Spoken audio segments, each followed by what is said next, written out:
آقا سلام. کار پوری الان گوش کردم، گایید دیگه، خیلی خوب بود.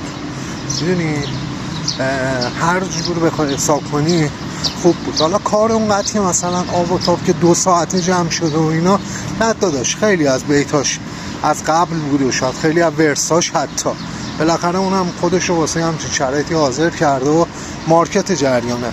خب ولی کار میکس مثلا نداشت، چون حالا روی تایتل یوتیوبش هم نوشته بود که نو میکس.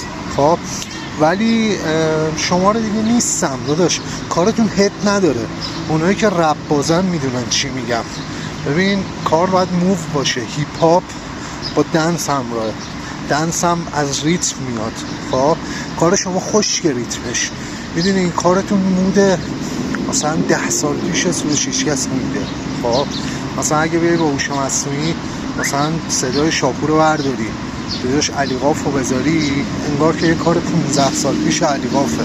خب و یه زمانی آقا فدایی کارش مثلا با حسین زد تو اون بیفه، حسین رو زد.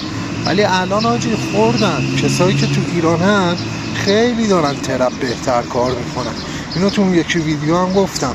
میدونی کارتون نیستمش آجی دیگه، حداقل الان با این مود کارا نیستمش. باید یه ذره بیشتر رو هیپ هاپ قضیه کار کنید، بیشتر رپی کار کنید. شما نویسنده های خوبی هستید، پانچ زیاد میزنید، حرفای خوب زیاد میزنید، ولی حالا الان 4 تا بچه هم میگن که نه تو نمیدونی فلانه. من 20 ساله دارم رپ گوش میدم، انقدری تجربه دارم، خب انقدری تو این بازی بودم، انقدری ترک دادم که بدونم که چی رپه چی نیست. خب شما نویسنده های خوبی هستید ولی رپرهای خوبی حداقل با این مدل کارا نه. واقعا مثلا پوری الان این کارش حالا درسته به نسبت خیلی از کارهای دیگه شاید معمولی بود ولی اوکی بود، بهتر.